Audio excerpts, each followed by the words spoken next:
All right, everyone, welcome back to episode number 29 of the Slap the Ask show.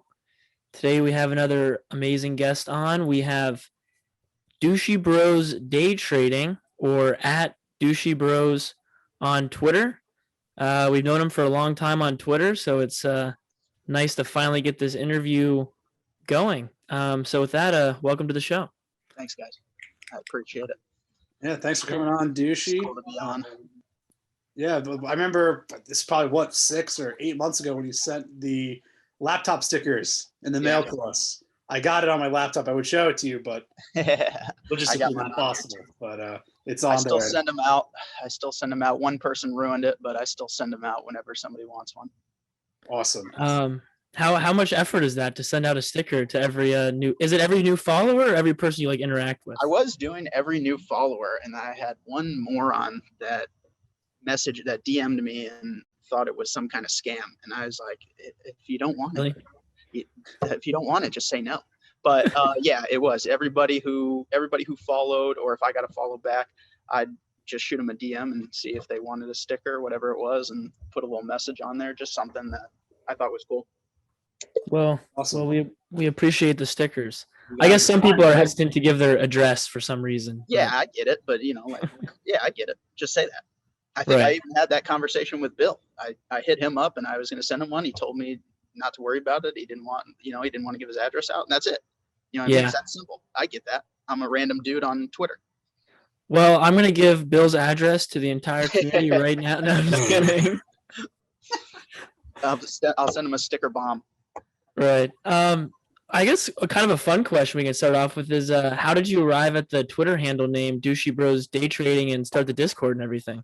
It started out, I don't know how long now I've been on Twitter, but I started out on there as the Bullish Bear Jew. So I had all the stuff on there from Inglourious Bastards and all that kind of stuff.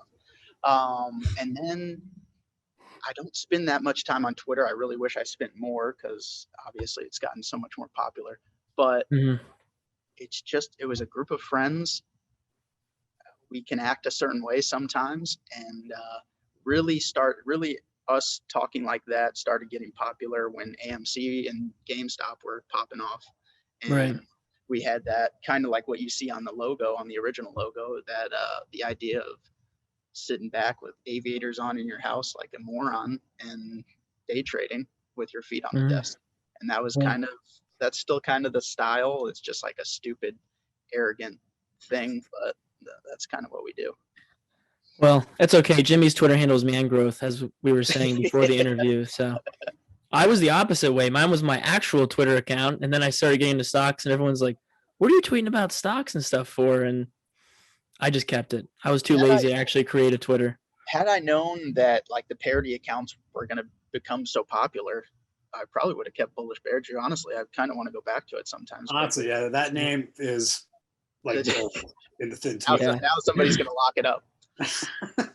Seriously, you gotta get back in there ASAP. I'm gonna get it right now. I'll charge you for it. No, I'm just kidding. The artwork though for your logo for Douchey Day Trading, I think is fantastic. Man, Fiverr did a killer job. Fiverr, I'll shout them if I can look up their stuff. But another stock that was killing it for a while, Fiverr. Those people on Fiverr, they kill it. I don't know who's doing the logos for the videos on YouTube or whatever, but those are insane. All the new logos that you guys have for the openings on the videos. Thanks. Real good. The new logos, yeah. The old logos were me. That's why they weren't very good. But our good friend who's actually on the show, he's like a nature photographer, but he's really good at editing and Photoshop. I remember that interview. Yeah. He does all of our thumbnails. And then our friend who's invested in VMNT, that penny stock we like. Did our Slap the Ask logos. Yeah, so it's all just friends. Unga. Yes. Shout out to him. Yeah. A man free. Yeah. So Douchey, one thing I want to talk to you about is the whole concept of, spinning back to the artwork, is NFTs. Oh, I honestly don't even know what the hell an NFT is. I don't know if Luke really knows either. I've done a little bit of research lately, but not a ton. Could you explain to us if you have any clue what an NFT is and why they're getting popular? I am just barely now gaining the knowledge of the concept behind it, because I hated it at first. I hated why it was so popular. I didn't understand it, but now I'm starting to get it. And there's 2 guys in our group that have really, they're still learning about it. All they see is the short-term value, which is fine because they get into these like auctions or these bids, these giveaways, and then they'll flip them and they'll sell them a couple days later for 1,000%. It's kind of ridiculous. But I'm seeing now these NFT games where people they're playing like whatever, like as the NFT or with the NFTs, and they're actually gaining, they're putting money into these games, and then you're getting money back. So they're playing some of them, and they're actually earning decent amount of money. And like within these games, sorry, I don't want to go on like a tangent of these games thing because I'm just trying to learn it. But please do. But there's these people are in there playing these games, and you end up putting money into it. And as these games are, I guess, getting more popular, or you're racking up, you're accomplishing goals in it, there's more money coming to you just in these NFT games. So they sent me one the other day that had to do with like sheep, where I don't know, where you're like gathering sheep or whatever it is. There's another one they sent me that had to do with beekeeping or something like that. But I see more of the value in it as digital art. And I understand the blockchain portion of it, where it's verifying, where you can verify through blockchain or, whatever it is. Again, I'm no expert, but I see how there's value in being able to say through blockchain or through whatever it is that this is one of 10,000 or one of 1,000 of that piece of art that this person created. So it wasn't until I saw that they were going to these online these giveaways and all these kind of things, and just putting them in, like they're constantly searching for them, and they're in NFT discords. These 2 guys, they're in a bunch of them, so they're constantly following it. But I don't understand, like the NBA ones, the sports highlight ones. I get it, but I don't get it, because that I feel like you can just go on YouTube, and I'm sure somebody's going to kill me for saying that, but you can go on YouTube and you film it yourself. If you really want to put a clip of it up on your computer or in your house or whatever it is, you could do that. But these people that are creating digital content and digital art, and it's unique to that person, and then it's going out as one of 100 or one of 1,000, I see the value in that. Yeah. So. Yeah, it's interesting. I feel like from my understanding of NFTs, it's you basically use a cryptocurrency, transfer it to your crypto wallet, usually Ethereum. Then you buy the NFT via exchange. Then it's backed up through blockchain, so you can trace the purchases.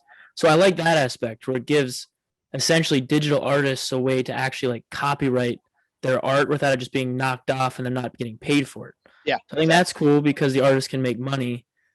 I guess the thing that I struggle with is that the NFT is basically marketed, and there's a limited amount of them, kind of like Bitcoin or something. So the marketing is really crucial. And then sometimes the founders they say doxed. It's like who the founders are of the NFT, who started the project. Like say like the monkey one, for example. The one that's really popular right now with the monkeys. Oh, the Bored Apes or whatever. Yeah, the Bored Apes. They're going for like $600,000, $500,000, $400,000 for these like digital representation of apes. But my understanding is that there's such a limited amount of them, and there's a desire for them, and there's ways to check whether or not the project's legit. Like, like the Twitter's real. They're not buying bots. The founders are actually known. They're not fake. But the issue is a lot of them are scams, a lot of these NFT projects, and people are getting screwed over by them. So it's like, I like a lot of aspects about it, but I feel like it's kind of like crypto when it was first came out. It was really super, it's still unregulated. But yeah, so I don't know. And I was gonna say, like with the NFT thing, and why some of them may be selling for like $600,000. One of the components you said, Luke, is that you can trace back the transaction. So, like, say I make an NFT, I sell it to you for 2 Ethereum, you sell it to Douchey for 3 Ethereum, sells it back to me for 4 Ethereum. Then some dude just bids for 5. We like dump the bag on him. Like, all right, see you, bro. We already verified within our previous transactions that someone sees value in it, but really it's just us trying to pump it amongst each other, be like, oh, this thing sold for 4 Ethereum last week. Yeah, at least right now. And just dump on them. At least right now, right? Because there's just like art, there's a couple that they've gotten. And I want to say one of them is AMC just released that Spider-Man one. Mm-hmm. So, but those are there's a couple that they've decided they're going to hold on to for a while. There's other ones that they've just flipped from like random artists, whatever it is. But there's a couple that they're deciding like an investment. But the only thing I can compare it to is a piece of art that you put on the wall. And I can see now how people are probably going to have these things displayed. I mean, when you Google it, there's NFT like displays that you can put like a picture frame, and it's a way to, plug everything in and get it going, and you have your NFT displayed. And I'm sure they're going to get to a point where they're going to be really cool displays, something digital and 3D, or, whatever it is, some kind of hologram. So that is kind of where I switched on it, and I started to see more, I guess, the artistic value in it. Totally. Mm-hmm. I was doing more research on NFTs, and this is like not really about the artistic component of it, but the non-fungible token nature of it.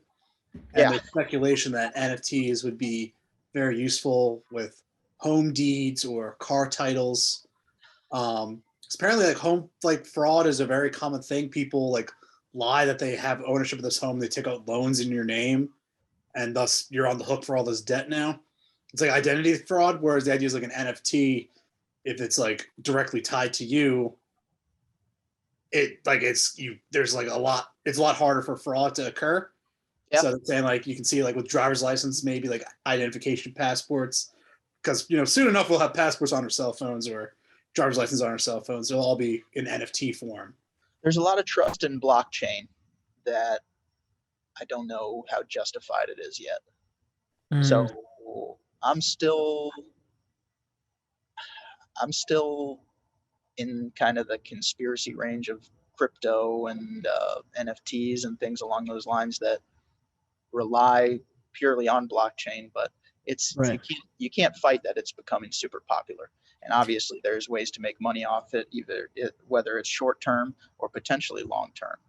Yeah, it's funny. It was one of those things. Jimmy and I were talking about this in an earlier episode. I remember that like cryptocurrency and blockchain, the idea is that you can that it's not traceable, right? So it's unregulated. It's not mandated by the government. But at the end of the day, if you really want to trace it, you can trace it because that's how it verifies that it actually is legit. So it's almost like an oxymoron in a way, which if you get like that one government transaction that I don't remember what it was, Jimmy. Do you remember that where they paid something in Bitcoin and then they were able to actually trace who it was and they prosecuted them? Yeah, it's like when they hacked the pipeline. Yeah, that was paid in Bitcoin. Asked for cryptocurrency payment. Yeah. There's irony in it anyway, because there's plenty of politicians buying crypto and dealing with it and trading in and holding it and all that kind of stuff. There were politicians in Doge. Right. So, yeah, totally. So Douchey, what kind of got your interest in the crypto, blockchain, NFT world initially? Crypto was first. I remember when Bitcoin was like $100, and yeah, that sucks. But I didn't get interested in Bitcoin. It's going to sound ridiculous, but I did not get interested in Bitcoin until that most recent drop a couple months ago, back down to 20. Yep. And it's just, I didn't buy any. I'm not in Bitcoin. I've never been in Bitcoin. The most I've ever been, or the closest I've ever been, is Ethereum, which I still hold some, and Binance Coin, but never been in Bitcoin. That was the only time though that I considered buying, and I wish I had. There was two of us that considered buying a whole coin, and we wish we had. Obviously, I have a lot more I had a lot more confidence in it after that drop and the way it retained at 20 than I did when it was at 100 and at 1,000 and 10,000 and all these other things. I thought that it was still going to be something that is going to plummet. But what's interesting about crypto, and also the most dangerous when you're doing stuff in the stock market long enough, especially right now, there's a lot of lessons being learned across the board by everybody that's involved, especially retail. It's 24/7, and it's worldwide. So there's way more people in it that you got to worry about. When we go to sleep in the US, people on the other side of the world are now trading in it, and you could wake up to a complete disaster. So there's something always to account for in it. And it's not like the stock market where lates close at 8 p.m. Right? So there's a lot of money flowing through it. And is it Jester? Jester Trades you guys had on. He does a lot of stuff. He does a lot of the chart stuff. Yeah. He posted something about how almost like the same thought that I was having.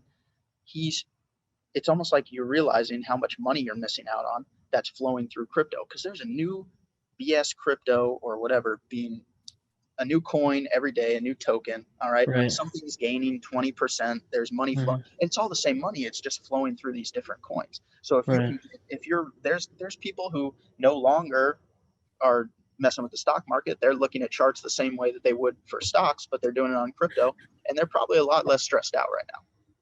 Yeah. Yeah, I guess there'll always be a new Doge. There's always something. Yeah. There's even a new SHIB. What is it? SHIB Ninja or SHIB J or something like that. Yeah. There's always something. Something like that. Well, I guess we'll move away from the crypto and NFT conversation, though we could probably talk about that forever. Yeah. But let's just go back to like your trading journey, when you started trading, when you got interested into investing. How did that all start, and how did you get to where you are now? There was our family accountant, and we don't come from money, so we needed somebody that could manage it, right? But our family accountant worked for Fidelity, and he's a guy that's still involved in our family. And whenever he would come over to my dad's house when I was young, I just always listened, and eventually got involved with him, and really just started out first saving money. Most importantly, I guess, but I started saving money first. Then eventually this guy, Harry, got me into some Fidelity mutual funds and investment accounts that I still hold today. He started my Roth and a couple other things, but it wasn't, I don't remember how old I was before I started getting into the investment account, but I got into the investment account against this guy's advice, but it worked out. And I feel like that was when the stock market made a lot more sense. Like this was when I'm aging myself a little bit, but like this is when like Quest Diagnostics was $18 or $15. Enphase, that actually wasn't that long ago. Enphase was like $18. And these are some of the ones that me and a couple of the other guys who have been into it for a little while got into early. So my initial game was the long holds, set it and forget it. But then you kind of want to start looking at other stuff. And it kind of progressed as I got older year by year. But then most of my time was spent in stuff that's just low float and has some volume coming into it, or a low float that has the potential, when you look into it and do some DD, has the potential to come off the bottom, really hard, kind of like the penny stocks do. But anyway, the original game, I was into the long holds, just set it and forget it, let it do its thing. I still hold my mutual funds, and I still hold my my Roth, and try to contribute to it as regularly as I can, But yeah, that's kind of a similar strategy to what I have. I don't know how many episodes you've watched, but yeah, my thing was I first started saving, then I started doing the Roth, the 401k, all that kind of stuff, and then I think the first step to becoming a good investor or a good trader is to be a good saver, because you have to have capital to invest. But I look at it as the Roth, real estate, whatever, is kind of the backup. And then the brokerage account is stuff that I can be aggressive with. Yeah. So I'm much less into the long holds and more into the short-term swings, day trading kind of stuff. Whereas I think Jimmy more started off, options trading. So I think it's, it's kind of all about like risk tolerance and how much you're willing to wager. Yeah, well, it's funny, Douchey, when you bring up Enphase. That was a great stock for me back in 2019. I That's like one of the first stocks I followed a lot on stock twits, actually. And it's like just kind of going off the rails a little bit. Yeah, I just find it insane. You could have bought that stock for like 70 cents, or like 80 cents back in 2017, and it hit like 250. What, It like went 2 up minutes ago? it went and what? Yeah, it was up. It's up. It went below 2 for a little bit too. When it dropped back, like it went to a new high and came back down under 200 for a little bit, and people were buying it up. And it's like one of those things where now you're just sitting comfortable. You're sitting pretty. You know what I Oh mean? yeah, I Now mean, you're in a stock at $20 that's now at 200. It's a ridiculous thing. So seriously. if you can, Photovoltaic volts on solar panels. Who would have thought? Was it like yeah. microgrids? I don't even know what the But fuck. it was one of those things where it still made sense. One of the guys found it on literally it's my cousin who's one of the guys in the group. He found it on a whim, just got lucky. He was like, "Hey, solar's popular right now. This company Enphase, it's like trading at $15." And we used to get slammed in it because I lost a ton of money in it at first because I tried to flip it. It was one of the most volatile stocks that I had ever been in when it was under $20. It would get slammed down to $8, back up to 15, and then finally I was just like, I gotta either eat it or I'm out. So I ate it a couple of times, then I made a good amount of money on it, and then it kind of just sat there and I made a decent amount on it. But same thing, like there's some you learn your lesson, and you got to do, like we were talking about earlier, you got to do some research. It's just on certain companies the research is a lot easier and makes more sense, and that one was just a whim. Yeah, totally. I mean, like, so 2 years ago, like solar was really big. It still is big now, but it seems like all the stocks have ran like pretty substantially. When you buy stocks now, are there particular sectors you're looking at? Like, as in, do you look for like emerging companies and sectors, or are you looking more for like the technical trades? Like, what's the strategy? I do only options right now Damn. for the last I have like I said, I still have my stuff that is sitting there. My only long-term stuff right now that I'd be investing in continuously is crypto, which is going to be crypto.com coin, Crow, and SHIB. Those are Ooh. the only two things that I'm really holding, that I plan on holding long term and not really bothering too much. They're both Nice. completely staked, anything that I buy, so I can't touch it.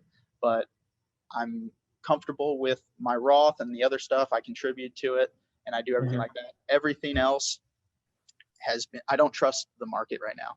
And I don't trust anything that's happening. I don't think I'm not super dramatic where I think we're going to crash down or anything like that, but there's so many games being played constantly. And when you're watching charts and you see like these little things come across on a popular stock, and they're doing the stop loss raids, and they're coming after all these people's shares and doing these things, I'd rather stay away from it. So for maybe the last 4 or 5 months, maybe a little bit less, I'm strictly doing options only, and I just put anything extra into those cryptocurrencies. Right. Okay. So you started trading options. Well, not started, but you started focusing more on trading options like 4 or 5 months ago.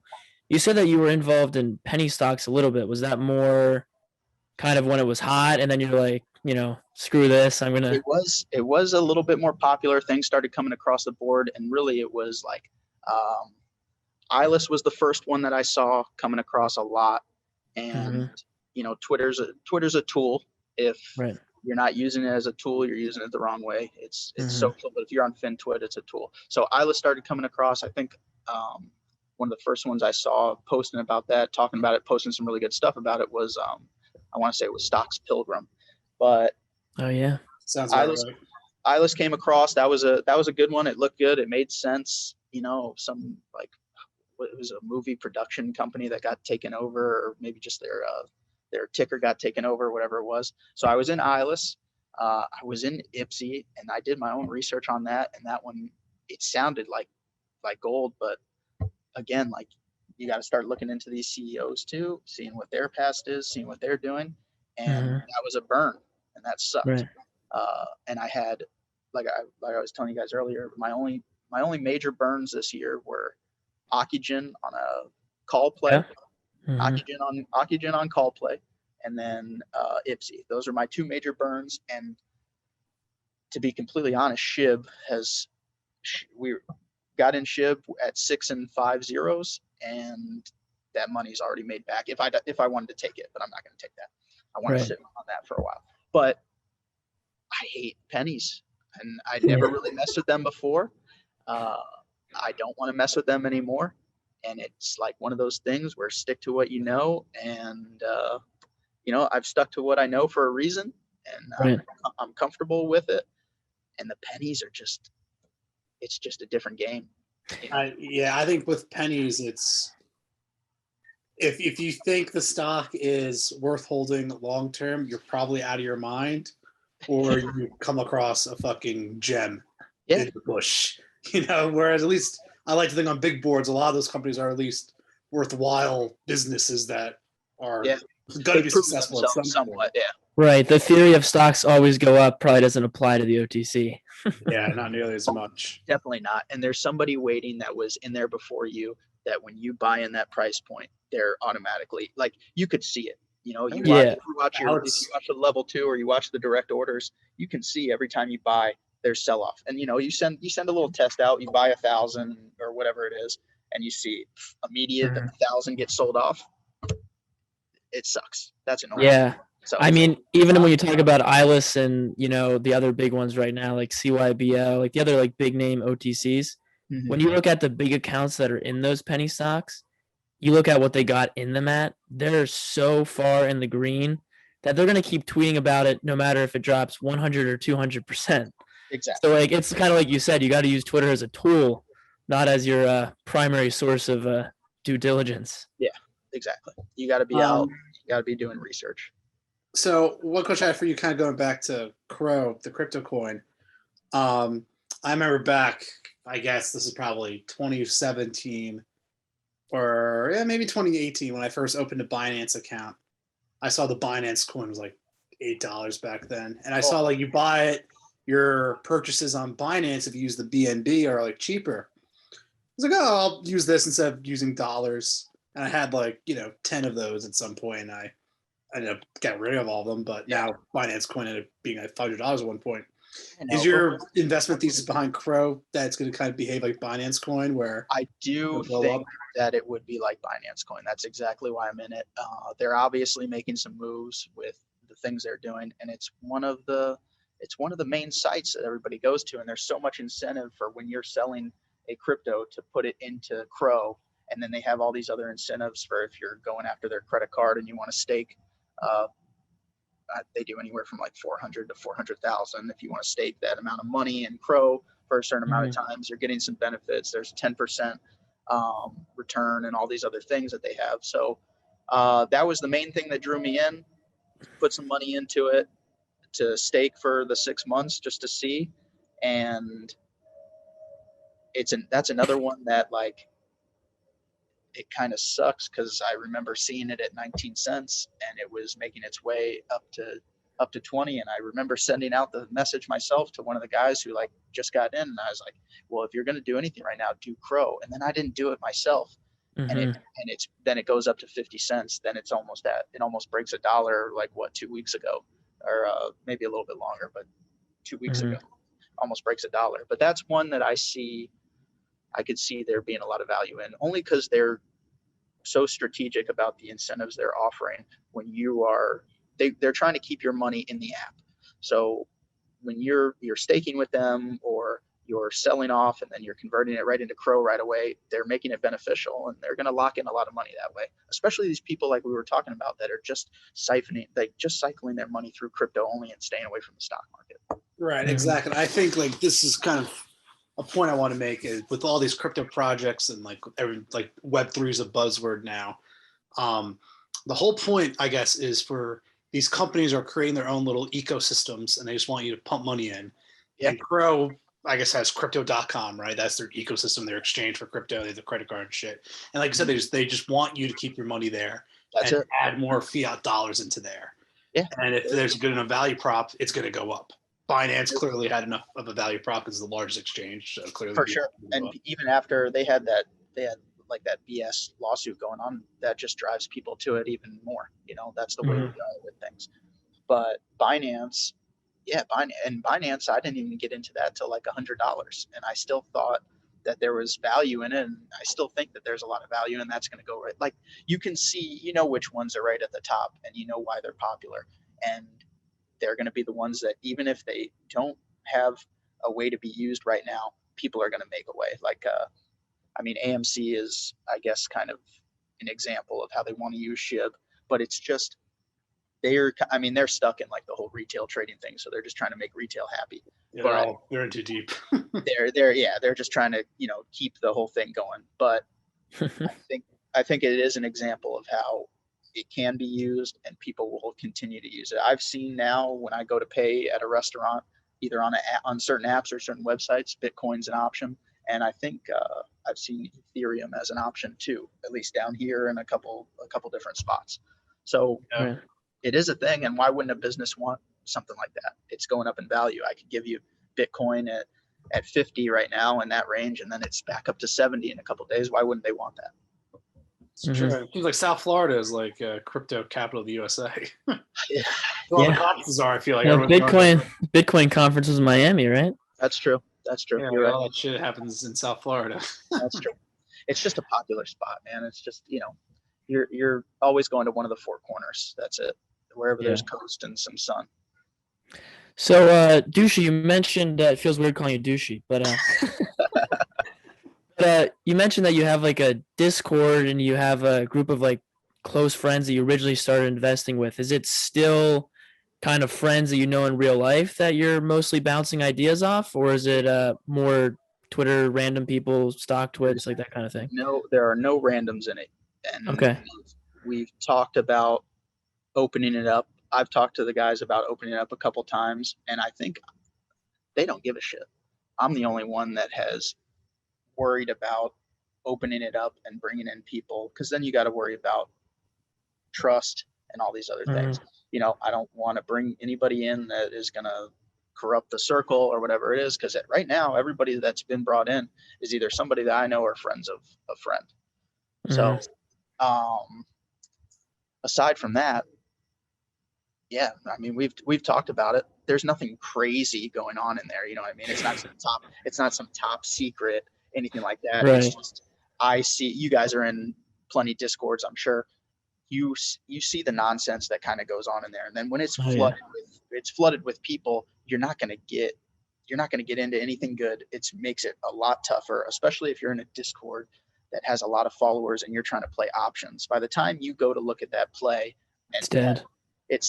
You're going to either sit there and try to wait for it to come back down a little bit so you can maybe get the second part of it, or you're away from it. That's it. Yeah.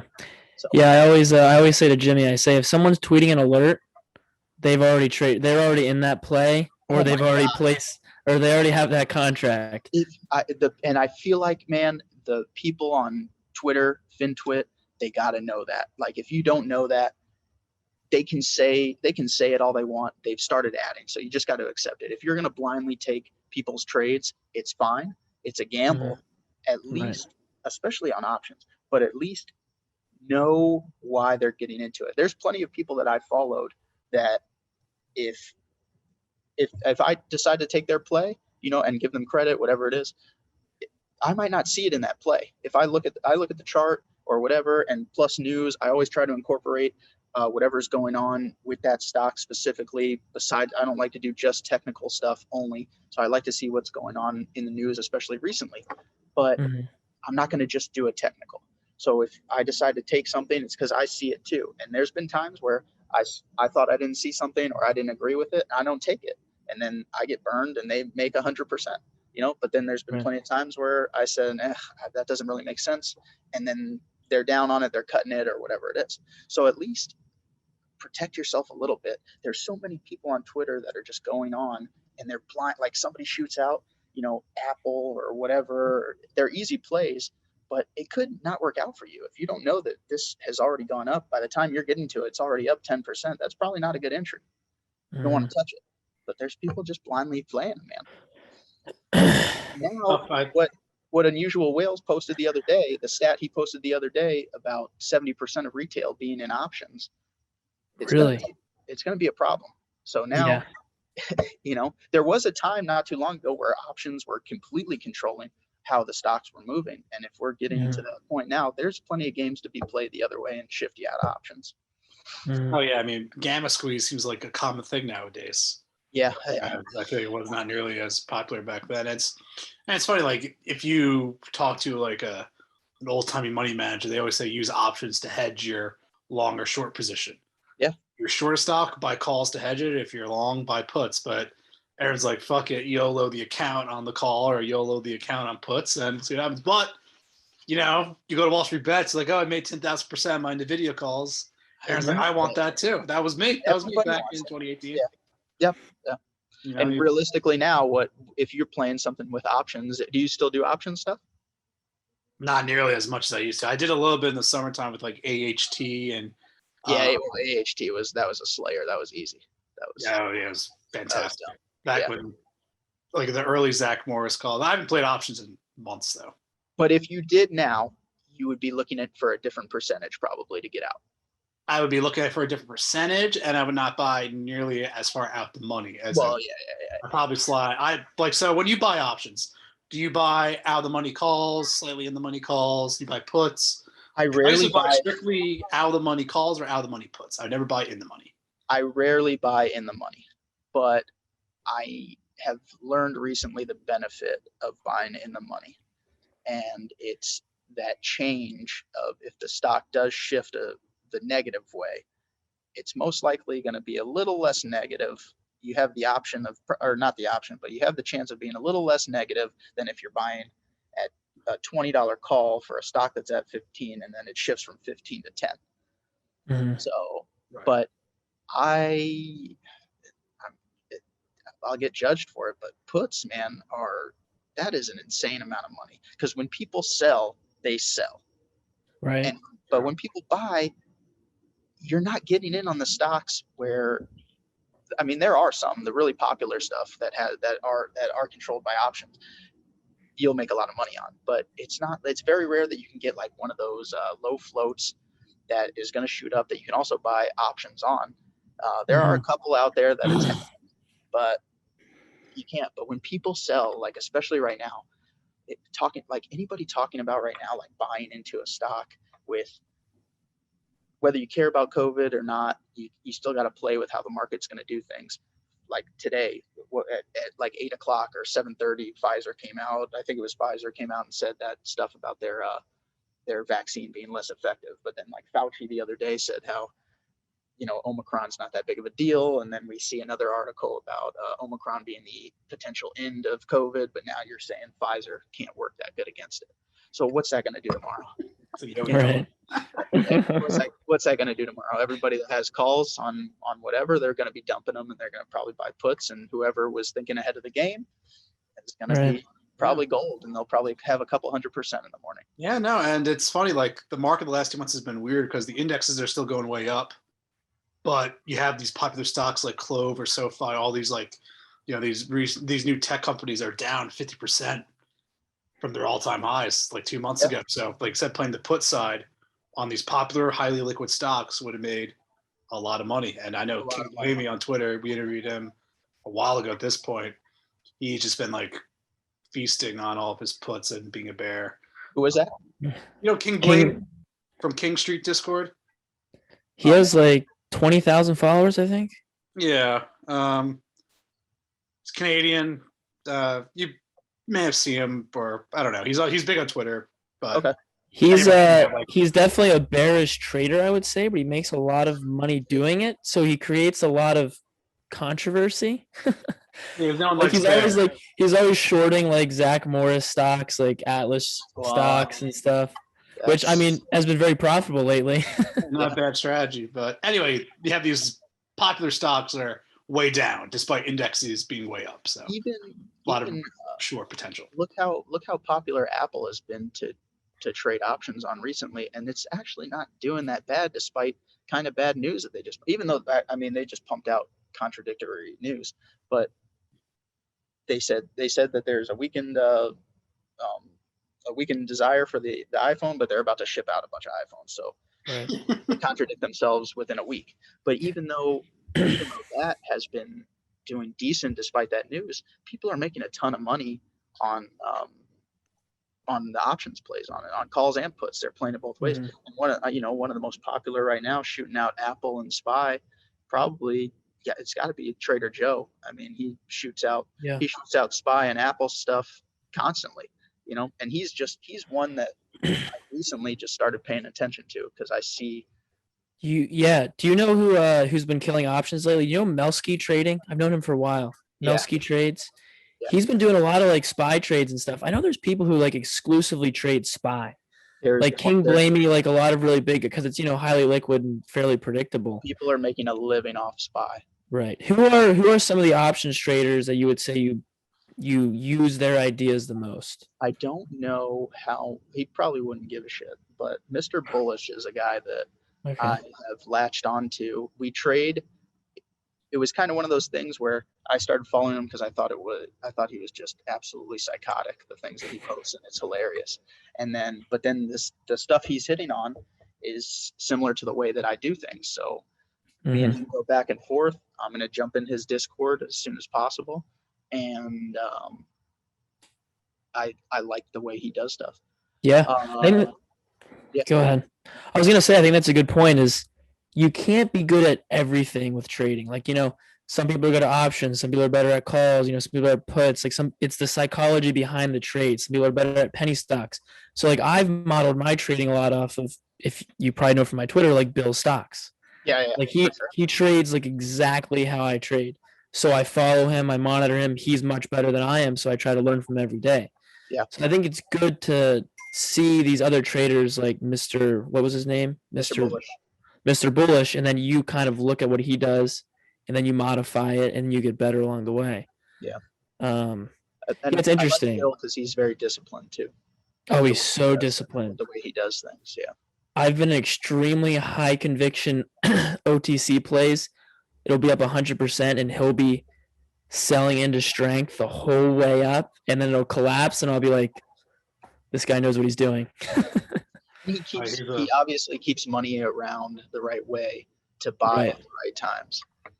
Yeah, he's so good. He's a legend. I mean, he's learned, though. I mean, he's been doing it for 20 years. He's like, he took major losses, many times. And so I guess you live and you learn. The losses will make you learn very quickly. Yeah. Well, there's no doubt about it. Again, that's kind of like losing money, the best teacher, trial by fire, right? Yeah. Then you realize, like, oh, shit, I got to do my own research. Yeah, I know. But definitely if you're starting out, don't put that much money into it because it'll be gone if you don't play it the way. Because the same thing that happens in a low float stock or these popular stocks happens in options contracts, and I'm sure Jimmy has seen it. Anybody that plays options, you see the same manipulation in those options. So you got to be used to the volatility, and the volatility freaks people out. Yeah. Jimmy's the master of dealing with volatility. Jimmy's been in penny stocks for over a year and doesn't even bat an eye. I don't know how he does it. Yeah, he's got a thick stomach. Douchey, one other thing I want to ask you. We had a guest on a while ago. His name was Silly Sheep.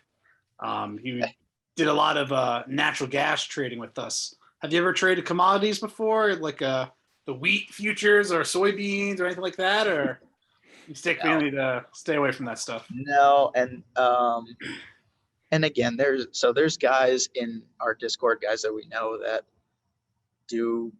they purely do stuff like that, and there's guys that trade currency, which I never understood. I can't understand it, so I've never gotten into it. I let them do their thing, but no, I've never really touched that stuff, and probably a good thing. I never really touched very that risky stuff. It is, so yeah, exactly.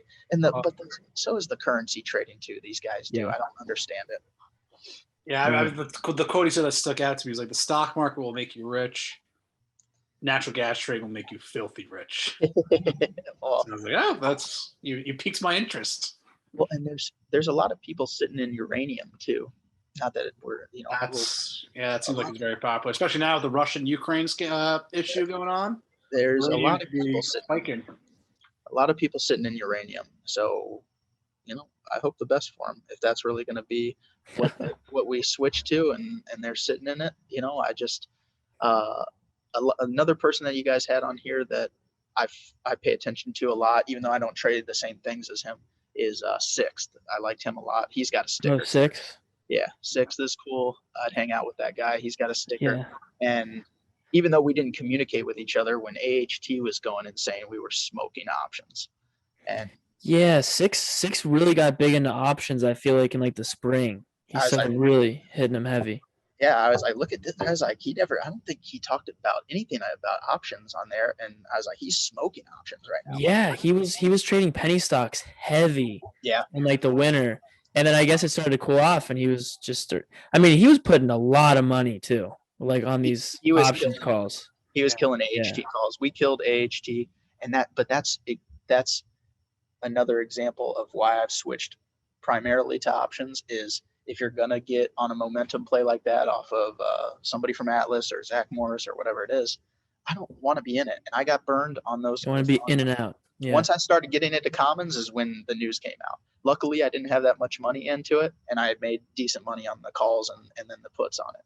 But that's another reason, like, I like options. It's either you win or you lose, and you know the outcome, and you're done. Or, you know, you can move on to the next thing. Well, do you remember when Dan Diety of Dips, when everyone was in Wish in like August before the earnings report? Yeah. And he said in his podcast that he was playing puts to hedge against his long on Wish, and everyone like flipped out at him that he wasn't like, he didn't have conviction in Wish and everything. And I was like, he's just trading it smart. Do you know what I mean? I mean, it is a smart trade. There's anything that can happen. And what kind of sucks about any of these people with a lot of followers that people might not know that are starting out is there are plenty of people playing against them. Plenty of people with the same amount of money or more, and then it's multiple people playing against them, and there's algorithms against them, there's bots going against them, there's a lot of stuff going against them. And when they tweet, they have bots, there's bots, these guys have bots, everybody has it, there's bots following everything that they tweet, every little hashtag. It's really easy to go in, and it's really easy to see where the buys are coming from.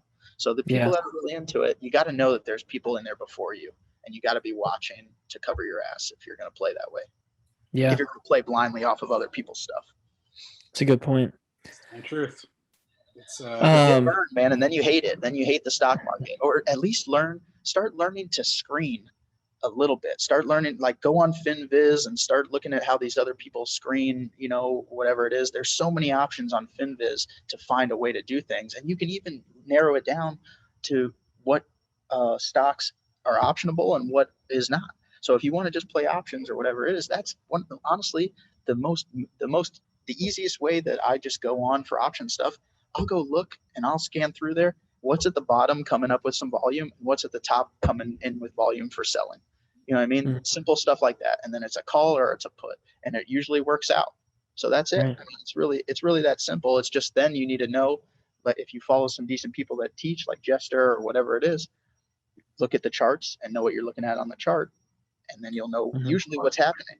Yeah, and I think, like, you bring up good points there. Like, you have to also not even know when to enter, but how to exit the position. Yeah, people exiting, it's underrated, but you got to figure out how to secure the bag and take the profit. I think we all struggle with exiting, especially with conviction plays. Bro, there's guys. Here. Some of my best buddies in here are some of the guys closest to me struggle with exits. Okay. Hey, yeah, I'm gonna put the stop loss. Over here. I'm like, it's up 50%, man. It's greed. It's a dangerous drug. I was like, people wait years for 50% sometimes. Like, they wait years for 10% on certain things, and you have 50% in an hour, sometimes overnight, or even, like, you could have 150% in 20 minutes on some of these things, and you're not going to sell it. You know what I mean? Because you see a 1,000%er from somebody that posted it. Like, at 10%, 15%, 20%, you need to start looking to at least move a stop loss up to your price point, maybe, so that you don't keep losing money, because just as quick it's gone. Yeah, it's definitely a hard lesson to learn, but I feel like once you lose those gains, you learn pretty quickly. It's like you said, losing is the best teacher. Yeah, no, straight up. And also, like, one more comment I want to make is just, I don't know how the, like, financial industry, like the financial asset managers or whatever, like, somehow convinced everyone that earning 8% a year was, like, really good. Yeah, I know, right? Once you start trading, you're like, fuck that. Yeah. Inflation's at like 6% now. And you're like, you can trade, like I said, 50%. Like, that's an asset manager's, like, biggest dream to earn that. Well, it was even like you said, Douchey, earlier in the interview, like the guy you knew who was a financial advisor, advised you against getting a brokerage because that's the institutional way, is to just throw your money away and don't touch it for 30 years. And once you do the research and or at least have an understanding of how that money is constantly being used and what your money's really doing, if you know what it's doing, that's why they sell it. Fidelity's big on that. They have a lot there. I mean, Fidelity's in every single thing that you can imagine. So just like all these other ones are, but you can invest in literally anything and just let it sit there. Whatever mutual fund, there's combinations and all these other things that you can do, and that's their game, And he still works for Fidelity, and we talk the same way now. And he tells me to only keep a certain amount in that brokerage account, and he doesn't hate that I'm doing options, but he always reminds me of the risk, of the risk and how volatile it can be. What does he say about your crypto? He doesn't really have an opinion. We don't really talk about crypto too much. I think it would just upset him.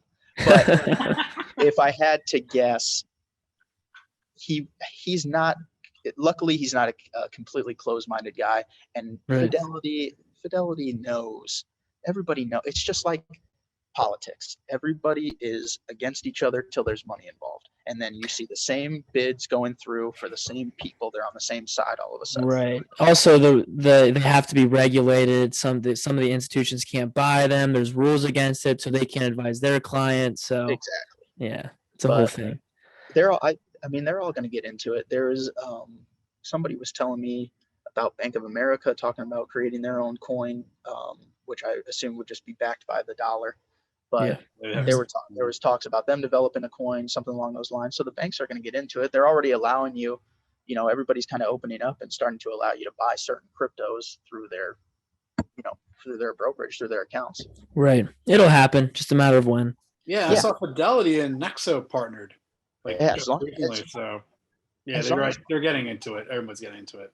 As long as they can continue to prove the reputability. Yeah. I think that works. That's the word. Yeah, reputableness. We got Webster that's about it. over here. Yeah, I probably need to read it. A douchey name. Shitty. Well, I think we're pushing an hour now. And my bad. No, that's good. I gotta say, Douchey, this interview was better than what I expected. You got so much knowledge. I don't know how you only have 200 followers, but I don't do shit on Twitter, man. I still work, and I'm in a job that allows me to still focus on. But recently, man, probably like a lot of other people, I've contemplated going full time. Shit. Nice. I have talked a lot about it recently. I've talked about going full time. I post my percentages. I don't post my money.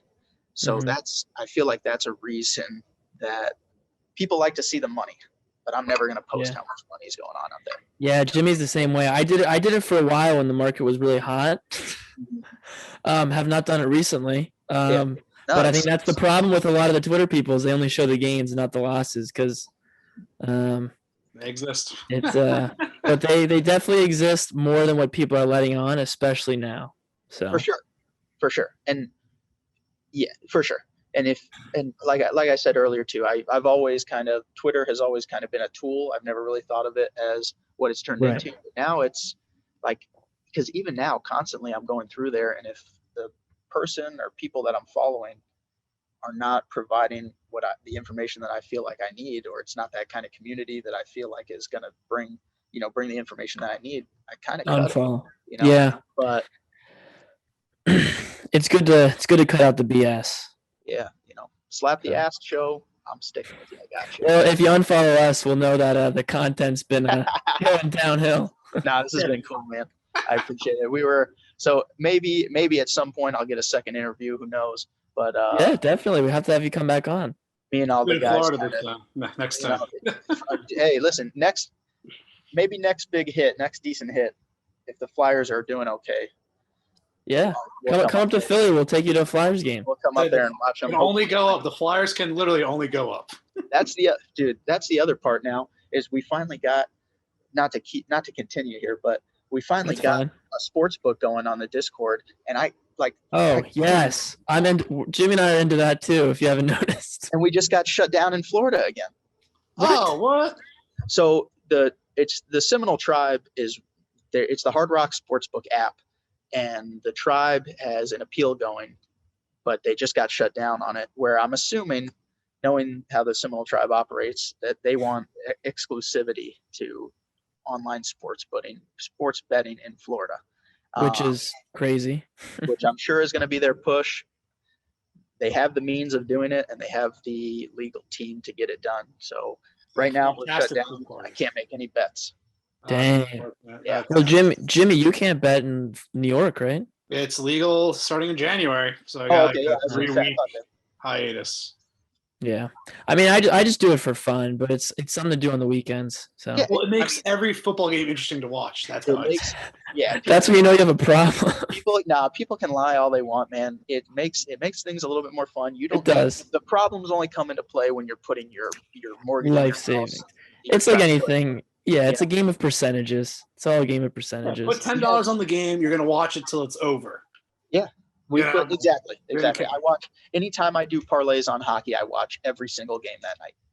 What do you find you're the most profitable betting? Hockey? Dude, hockey has been insane. Like, dude, I gotta start doing hockey. I'm doing NFL, which is like the worst thing to bet.